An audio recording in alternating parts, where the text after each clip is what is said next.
Welcome to This Explainer. Today we're breaking down the tape on how St. Marian completely morphed from, that cute year one story, a team just trying to survive the jump to the FBS, into a legitimate Big Ten heavyweight with their eyes dead set on the college football playoff. If you've been following college football this season, you already know the competition has leveled up.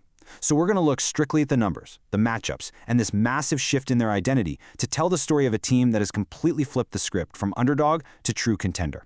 Let's dive in.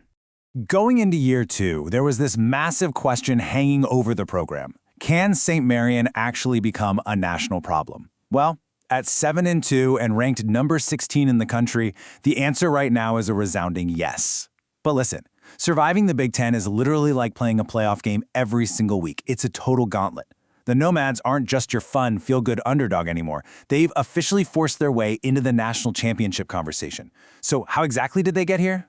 Well, their resume is just undeniable. After taking a few early lumps against Ole Miss and Texas, they've gone on an absolute tear, putting together a blistering 6-game winning streak. And look at the names they've taken down: Wisconsin, Texas A&M, Miami, Texas Tech, Cincinnati. But the whole shebang is highlighted by a massive, gritty 21-14 victory over number 8 Ohio State. That Week 10 win, that's what completely shifted the national narrative. This isn't some soft 7-2 record. This is the battle-tested resume of a team perfectly primed for November football. Now, what makes this rise even more unbelievable is just how stacked the top of the conference actually is right now. St. Marian is sitting fifth in a brutal Big Ten landscape. You've got the ultimate measuring stick in Texas at 9-1, sitting in strong control. You've got a video game scary CJ offense, putting up over 52 points per game. And yet, right there in the mix is St. Marian, ranked 16th nationally, riding the exact same 6-game winning streak as CJ and Notre Dame. It just goes to show how loaded this conference is and how much St. Marian absolutely belongs right in the thick of the playoff hunt. So what's the secret sauce to their evolution into a playoff contender? It's a complete paradigm shift in their identity. Year one was basically all about Devin Campbell playing Superman, right? Throwing for 350-plus yards, carrying the entire team on his back as a true freshman. But year two, it's a totally different philosophy. They're now built on a punishing run game, a brutal defense, and incredibly smart game management.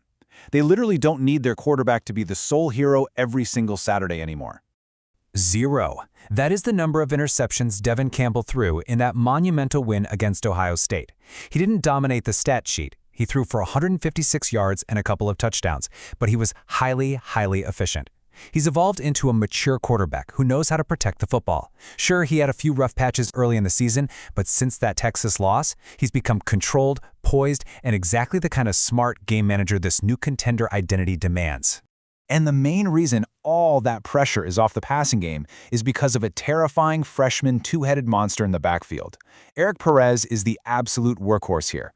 We're talking 157 carries, over 1,000 yards, 6.8 yards a pop, and an incredible 17 touchdowns. Crazy, right? And then you've got Dion Massey coming in as the explosive changeup, averaging 7.5 yards per carry.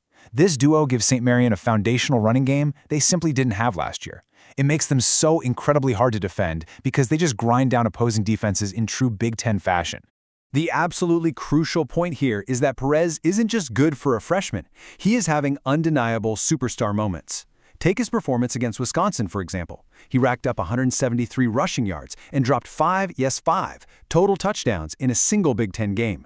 Plus, he has an 82-yard long run on the season, which means he's not just a grinder. He can flip the entire script of a game in a split second. He is, for sure, one of the elite backs in the entire league, period. But hey, don't think the passing game has disappeared entirely. Surrounding this young, explosive core is an incredibly reliable veteran backbone. You've got Derek Fitzgerald acting as the dependable safety valve, and man, did he show up massive in that heavyweight fight against Ohio State with 99 yards and a touchdown? Meanwhile, Major Taylor is your big play threat, averaging an explosive 17 yards per catch.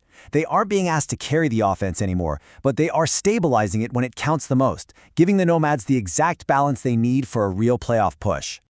All right, let's flip over to the other side of the ball and see how this all builds into their championship DNA. 34.3. Just let that sink in for a second.